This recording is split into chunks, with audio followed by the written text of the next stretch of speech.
De nuevo aquí, lo dejamos en que Rommel... Ay, las cosas de Rommel. Yo le tengo una admiración tremenda a Rommel, al mariscal. Sí. Mire, yo quiero aprovechar la ocasión que tengo entendido que Raiza Astacio, la directora del Alcázar de Colón, nos está viendo, de dar un saludo a Raiza, que bueno, este es un programa cultural todos los jueves. Usualmente hablamos de arte, pero esto es un tema sin desperdicio, porque teníamos que aprovechar al doctor Enrique Pina, que tiene un doctorado en ciencias políticas, y se ha fajado a estudiar, bueno, ya trabajamos el ascenso y caída del Tercer Reich, Del y año ahora pasado. estamos trabajando Un personaje de Rommel. personaje del mariscal Rommel. Y hemos tratado, esto es una serie, le digo a Raiza que puede ver los anteriores ya juntándolos en YouTube, Sí. porque el personaje psicológico, el perfil de él, que es una de las cosas más importantes de los líderes, es interesante. Entonces, este hombre tan grande comete errores elementales, Increíble. De como ingenuidad fue Julio política. César Grande, y cometió errores estúpidos. Sí, Entonces, exacto. no, yo estoy muy enfermo. Entonces, para demostrar fuerza, al otro día tomó un vehículo y se va a Todo Berlín se va. manejando. No, se va, Desde no, Ulm. no fue a Berlín, se fue al su médico que estaba ahí en la región, pero exhibió una energía que no correspondía con la respuesta que le había dado a Que Keitel. parecía que fue una evasiva. Exactamente. Sí. Entonces, ¿qué pasa? Continúa, Enrique. Sí, ¿qué pasa al recibir Wilhelm Keitel la noticia? Oye, pero es una cosa de chivato lo que había ahí. Bueno, espía la Gestapo.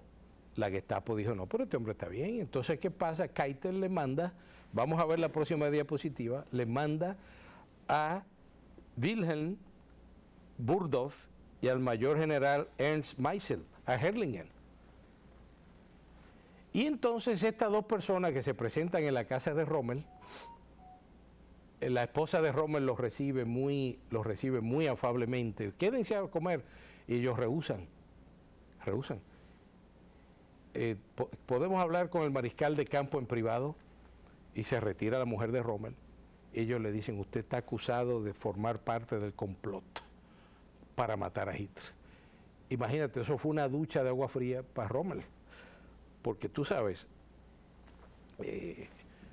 o sea, no se esperaba eso, pero ¿qué podía obtener él hablando como estaba en un momento de cacería de brujas?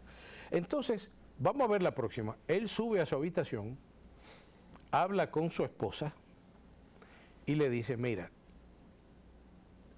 me han dado dos opciones. O yo enfrento el tribunal del pueblo y me defiendo, pero eso yo dudo que yo llegue vivo a Berlín, le dice él a su esposa. O me suicido con una pastilla, una cápsula de cianuro, y tú vas a tener, tú y Manfred, aquí vemos a Manfred Rommel a la izquierda, su hijo, tenía ahí en ese momento como unos 15 años, yo me suicido. Manfred habla de su padre. Sí, claro, y habla de ese momento, le dice a Lucy, yo voy a estar muerto en 15 minutos, pero tú vas a tener una pensión como esposa de mariscal de campo, no te van a tocar. Te voy a decir, Rommel muerto, los nazis no lo matan moralmente. No, lo honran. No, vamos a verlo, ese es un tema que viene ahora. Entonces, ¿qué pasa? Él, después que la mujer explota en llantos, llama a su hijo, a Manfred, y le dice, cuida de tu madre, le entrega las llaves de la casa y sus documentos, y prácticamente se va, y a los 15 minutos la llaman del hospital y le dicen, su esposo ha tenido un derrame y está muerto. Pero lo increíble de todo eso es... Pero fue cianuro. Sí, fue cianuro. ¿Y qué hicieron? Cremaron el cadáver para que no lo exhumaran y se descubriera que fue envenenado. O sea, lo cremaron. Oye, lo que hicieron. Y lo increíble de todo esto es que mientras los dos generales que mandaron a decirle a Rommel que estaba implicado en el complot de matar a Hitler, ya los funerales de Rommel estaban siendo preparados. O sea, llegaron de Berlín y encargaron la corona de flores. Con honores. O sea, ya empezaron los preparativos para el funeral de Rommel, ya habían empezado, una cosa increíble. Vamos a ver la próxima diapositiva. Cuando Lucy va al hospital y ve el cadáver de su esposo, dice ella que le vio en el rostro una expresión que nunca le había visto, una expresión de indignación. Tanto es así que le impresionó. Dice ella que yo nunca le había visto una expresión de desagrado tal. Aquí vemos a Rommel en su ataúd y el ataúd con la esvástica, porque increíblemente hasta la muerte de Rommel fue instrumento de la propaganda. O sea, toda su vida fue instrumento de la propaganda, hasta su muerte también. Una cosa increíble. Vamos a ver la próxima diapositiva. Aquí vemos con un velo negro a la mujer de Rommel y a su hijo más atrás, un jovencito alto. Ellos, los pobres. Hay una entrevista famosa a Manfred, pero no puedo recordarla. Sí, pero yo sí, la hay. Sí.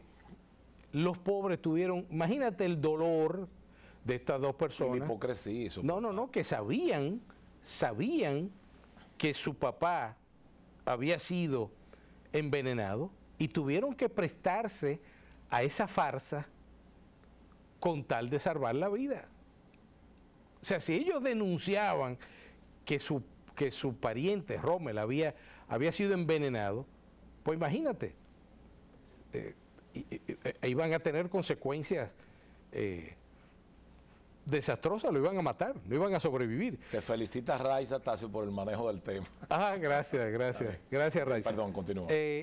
Imagínate, tuvieron que prestarse esa farsa. Imagínate para ellos el dolor de haber perdido a su pariente, ella a su esposo y él a su papá, y tener que presenciar esa farsa. Hitler mandó un comunicado donde recorría... Hitler no asistió al funeral. No, además no. Una cosa interesante, el funeral no fue en Berlín, fue en Ulm, un pueblecito. Sí, claro. ¿Tú entiendes qué pasa? En un pueblecito de los alrededores de ahí donde vivía Rommel. Imagínate el dolor de esta gente. Vamos a ver la próxima. Gracias. Aquí vemos a Gerd von Rundstedt, que es el mariscal de campo más veterano de 68 años, que fue el que habló en el funeral de Rommel. Y el funeral de Rommel fue preparado con tanta minuciosidad que hasta la música fue elegida con mucho cuidado. En un primer momento habían pensado en poner la marcha fúnebre de la caída de los dioses, la marcha fúnebre de Siegfried, de la caída de los dioses de Wagner, que era el compositor. No, Wagner era el compositor preferido de Hitler. De Hitler. Que, te voy a decir algo, Wagner es complicado. Es denso. Es denso. Y el hecho de que a mí me choca que le gustara a Hitler, tú ves. Porque Beethoven, que para mí es lo más grande que hay, sí, es más digerible. Sí, pero... Y es interesante la heroica, que es un momento clave, porque Beethoven es la transición del neoclásico al romántico. Sí. Y la heroica, que fue dedicada originalmente a Bonaparte, sí, cambia de nombre. Es interesante, pero eso será para otro tema cuando hablemos de música aquí. Claro. Enrique. Entonces, ¿qué pasa? Originalmente habían elegido la marcha fúnebre de Siegfried, que pertenece al crepúsculo de los dioses, de Wagner. Pero después decidieron que no era conveniente, políticamente conveniente. Mira la astucia de Goebbels. No era políticamente conveniente. ¿Por qué? Porque a Siegfried lo habían matado por envidia las potencias de las tinieblas. Oye, pero increíble. Entonces, ¿qué pasa? Esa música que para nosotros es exótica, era muy conocida de los alemanes. Entonces iba y podía ser un boomerang para los mismos. Lo pensaba todo. O lo pensaba todo, un minucioso, tú sabes. Entonces deciden descartar esa música porque podía ser un boomerang, porque iban a decir, mira, la potencia de las tinieblas son los nazis que mataron a Rommel. Perdón, ya para este momento von Stauffenberg había sido fusilado. Sí. Lo fusilaron la misma noche, el mismo 20 de julio. Entonces deciden poner la sinfonía, el segundo movimiento de la sinfonía heroica de Beethoven, que era una música más neutro, menos comprometida. ¿Ves? Vamos a ver la próxima. Aquí vemos la máscara mortuaria de Rommel, antes de ser cremado. Y en su testamento Él quiso una tumba simplísima. Aquí vemos la tumba de Rommel, una cruz y más nada. Nada de especial. Entonces ahora viene un tema interesante. La próxima, por favor. ¿Dónde nace el mito de Rommel? El mito de Rommel nace primero con la propaganda nazi. Pero increíblemente es un mito que trasciende las fronteras alemanas y es en Inglaterra donde se refuerza el mito de Rommel. Vamos a ver la próxima diapositiva, por favor. Churchill no dejaba de hablar. Por favor, la próxima. Churchill no dejaba de hablar de Rommel.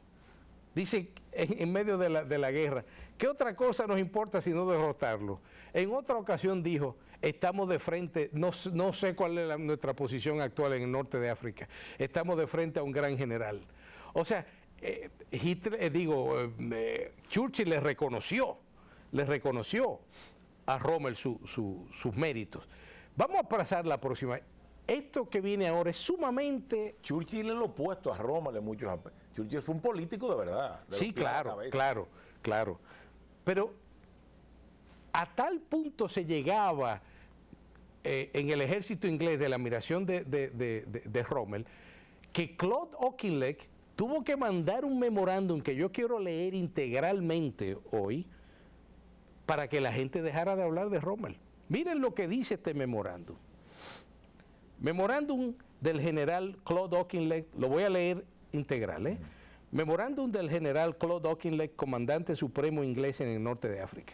A todos los comandantes y jefes de Estado Mayor, de parte del cuartel general de las tropas inglesas en Egipto y de las fuerzas del Medio Oriente. O sea, hasta en el Medio Oriente tuvo que mandar, porque la gente estaba hablando de Rommel en todo el Medio Oriente, no solamente en Egipto.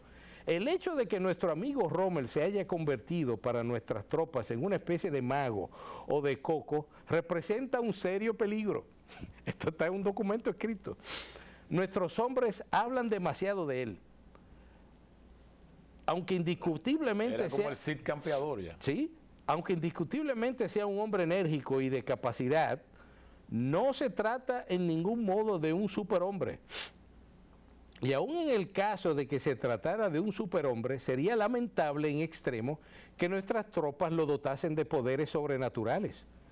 Mi deseo es que contribuya usted, porque esto es a todos los comandantes, que contribuya usted por todos los medios a su alcance a borrar la idea de que Rommel representa algo más que cualquier otro general alemán. Es particularmente importante que cuando hablemos de nuestro enemigo de Libia, no mencionemos jamás el nombre de Rommel. Debemos referirnos a los alemanes, a las potencias del eje, al enemigo. Cesando de estar hipnotizado por Rommel, les ruego, vele usted para que esta orden sea inmediatamente ejecutada a todos los niveles. Todos los jefes deben percatarse de que se trata, en este caso, de un punto de vista psicológicamente de la mayor importancia.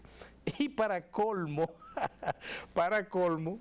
este hombre pone una postdata escrita a mano. Y que conste, no estoy celoso de Rommel. Tú sabes a lo que yo estoy de acuerdo con él, pero totalmente. Claro. Tú tienes que desmitificar al enemigo. Porque, Claro. Mira un ejemplo que te puedo... Oye, me vino un ejemplo, excusa que estaba ese minuto, pero para ilustrarlo, ¿no? Un ejemplo que no creo que estoy bajando el nivel.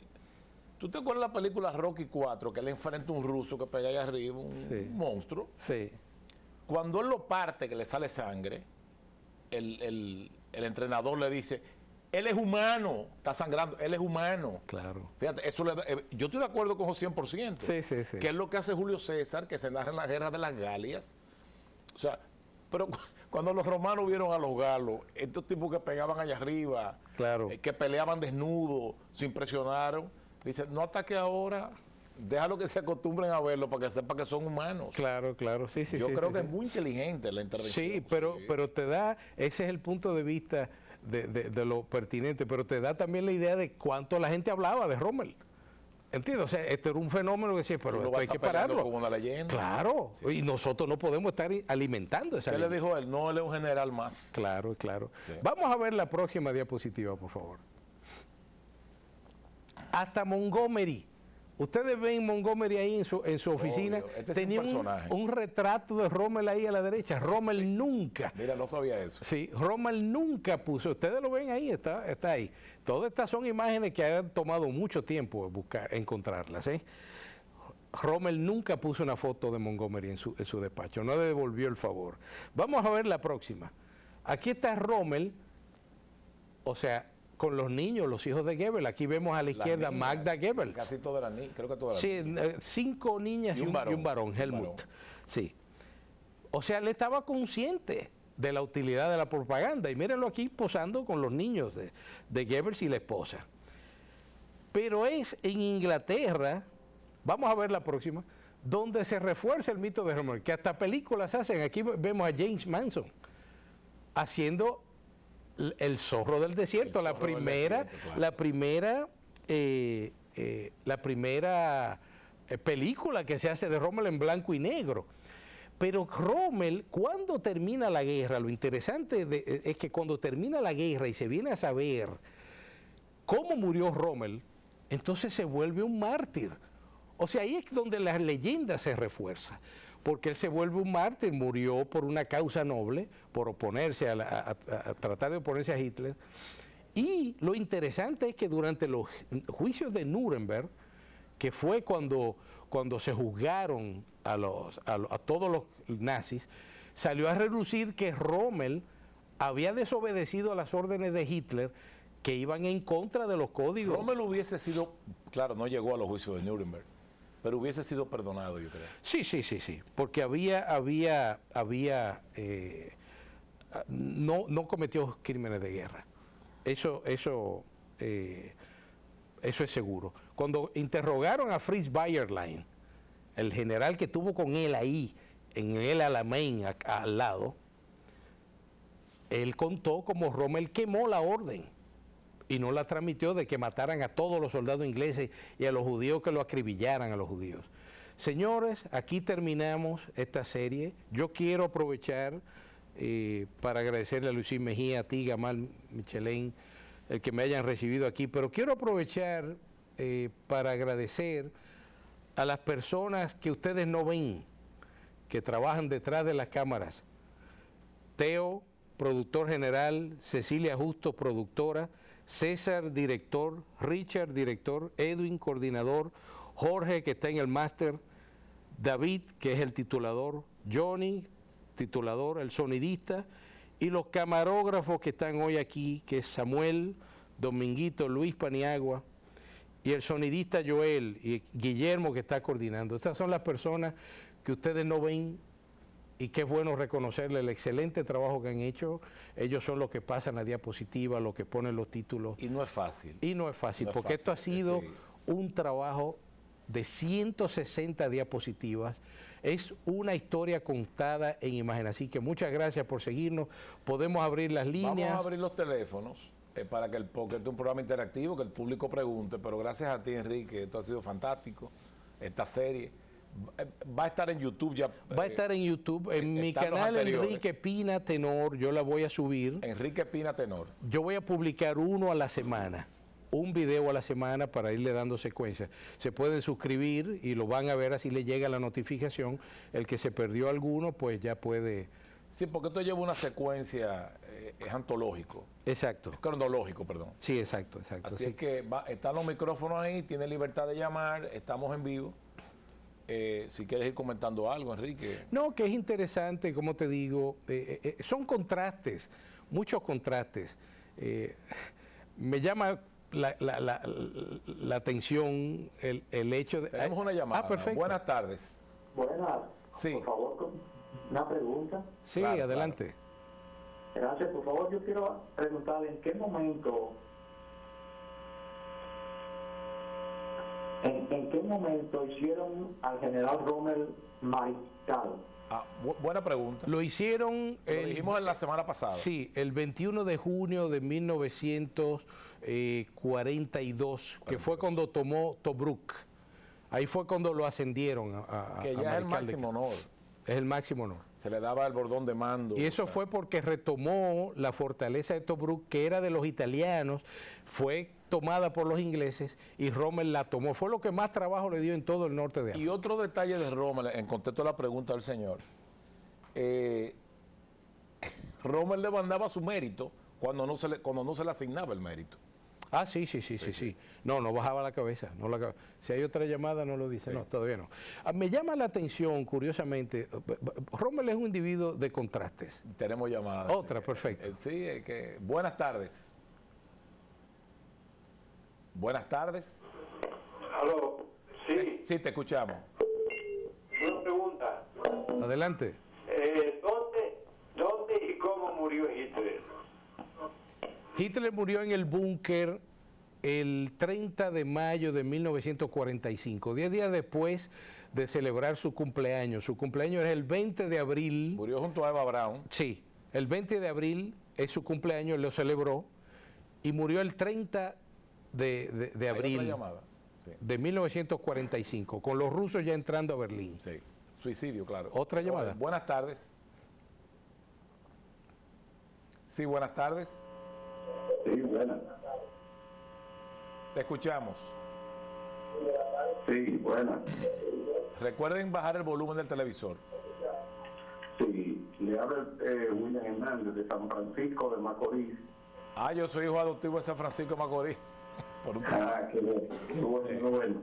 Sí, Lo felicito por tremendo trabajo, que ojalá el Ministerio de Educación se interese de esta parte histórica tan fenomenal y tan pedagógica que ustedes lo han realizado. Gracias, muchas gracias. Este es un programa cultural todos los jueves de 5 a 7. Dentro del Poder de la Tarde, que dirige Luisín Mejía, nosotros tenemos jueves de contenido. Aquí se habla de muchos temas, pero todo es cultural, así es que... ¿Podemos anunciar el que viene en noviembre de Casanova y Rubiro? Sí, estamos planificando. Vamos a preparar un programa que es sobre Giacomo Casanova, el veneciano, famoso, primer playboy que se resulta en la historia. Una comparación entre Giacomo Casanova y Porfirio Rubirosa, dos playboy a distancia de 2 siglos. Pero ven acá, eso es casi continuando las vidas paralelas de Plutarco. Les recomiendo las vidas paralelas de Plutarco. Buenas tardes, otra llamada. Buenas tardes. Sí. Baja el televisor. Sí, te escuchamos. Te escuchamos.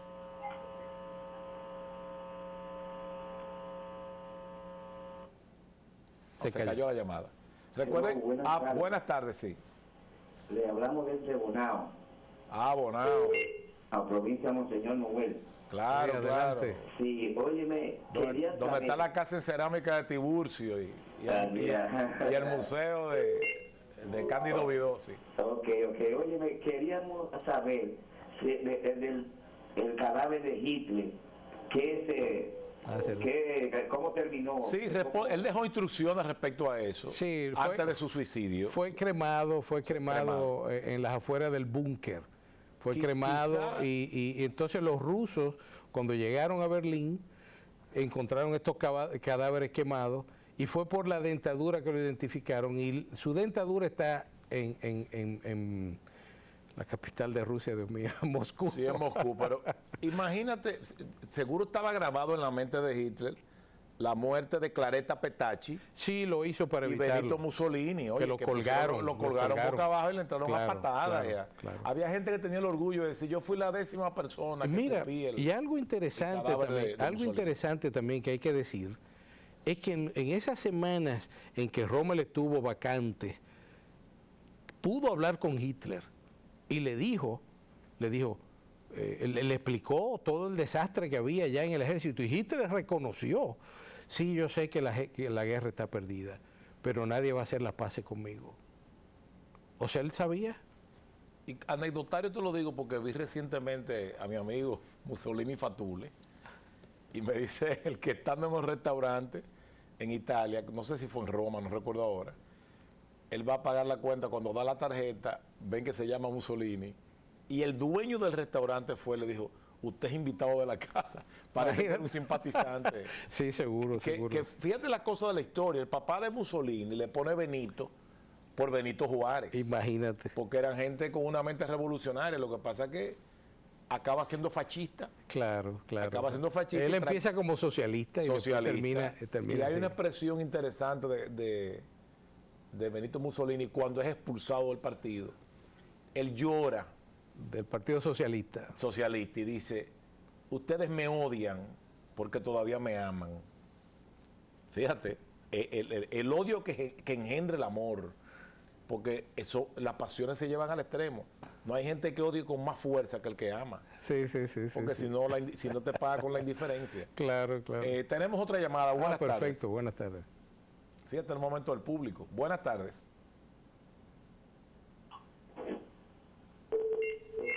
Te escuchamos. Buena, Sí, excelente programa, gracias. excelente historia. Muchas gracias. Son poco como eso, mi hermano. Gracias. Pero hay algo. ¿Quién me habla? Que yo conozco esa voz. De la historia de Hitler. ¿Quién Dame habla? tu Me nombre. encanta. Entonces hay No te está bien, sé que- Sí. se investiga sobre la muerte, dicen que Hitler murió a 80 y pico de años. No. Y todo han descubierto, han encontrado elevástica en cementerio, una serie de cosas que tienen algo y esa persona que encontraron muerta no es el cadáver de Hitler, supuestamente. Fue identificada la dentadura. Sí. Eh, Además hay un hecho histórico. El 20 de abril de 1945, él celebra en el búnker su cumpleaños y estaban presentes todos los jerarcas. Y solamente ya el búnker estaba rodeado y solamente quedaba un pequeño espacio para salir. Y todos se fueron y Hitler se quedó. Era imposible que saliera. Imposible. si se pueden identificar cuando llaman, sería fantástico. Sí. ¿Hay otra llamada? No. Sí, hay hay una llamada, perdón. Sí, buenas tardes. Buena. Uy, sí. Buena. Buenas tardes. Sí, buena. Buenas tardes. Bueno, yo quiero que me le pregunte al señor ahí. Al doctor Enrique Pina, sí. Entre los dos generales, Roma, el que él está mencionando, y el general Patton. Mira, Patton ¿Cuál no es lo la- hemos cuál es la- mencionado. cuál es la pregunta? Una comparación entre Rommel y Patton. Bueno, ¿qué te puedo decir? Los dos, te voy a hacer una comparación, los dos eran desbocados, porque ambos hablaba de más. caen en desgracia por ser desbocados. Ambos eran impulsivos. Bueno, Rommel era menos impulsivo a nivel de batalla. Patton sí. Patton había leído la infantería ataca que escribió Rommel. ¿Ves? Y él quería dar batalla Tú con... sabes que yo no he leído ese libro, pero tú me apuestas, lo voy a leer. Bueno, es un libro altamente militar, técnico. ¿Ves? Debe ser un poco pesado. Para una persona que no es militar, sí, porque, ¿sabes? Pero diría, y también Patton tenía una gran admiración por Rommel.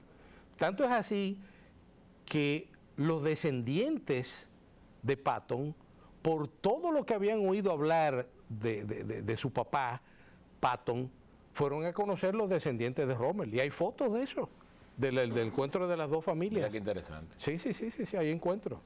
Sí, Enrique, hablamos de un personaje atípico en su contexto. O sea, Rommel no era nazi, no era un doctrinario. No era nazi, no... Era un militar. Tenemos otra llamada. Buenas Perfecto, tardes. qué bueno. Sí, buenas tardes. Sí, buenas. Sí, buenas. Sí, te escuchamos. Buenas tardes. Gracias, Domingo Díaz, de Moca. ¿Cómo están? Muy bien. En Moca que matan presidentes. Una pregunta, doctor. Sí. ¿Cómo será esa lealtad de los militares hacia Hitler por tanto tiempo? Es interesante la pregunta. La pregunta interesante y es bueno tocar el tema porque tenía un carisma Hitler, No. que Rommel lo reconoce. Sí. Primero tenía una personalidad muy magnética, lo primero. Segundo, el nacionalsocialismo tomó la juventud hitleriana para indoctrinarlas. Y ya en la guerra, ya en la Segunda Guerra Mundial, lo que están peleando son esos niños que ellos indoctrinaron.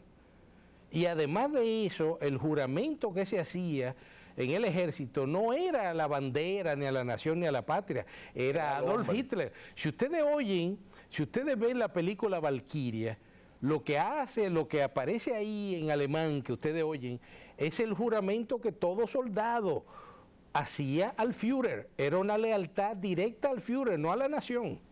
Por eso es que era una ingenuidad política de Rommel pretender que a Hitler había que derrocarlo y juzgarlo completamente fuera de la... Sí es importante, desde el punto de vista de la historia, Ajá. hay una escala histórica en el arte. Perdón, hay una escala histórica en la historia, perdón la redundancia, dije en el arte, porque siempre hablo de arte. Y es que Hitler vivió el momento exacto en que él hubiera tenido poder. En otro momento no, ese era su momento. Como lo tuvo Catalina la Grande, como lo tuvo Julio César, como lo tuvo Augusto, mi emperador favorito de los Césares. O sea, son momentos históricos que ya no se pueden repetir.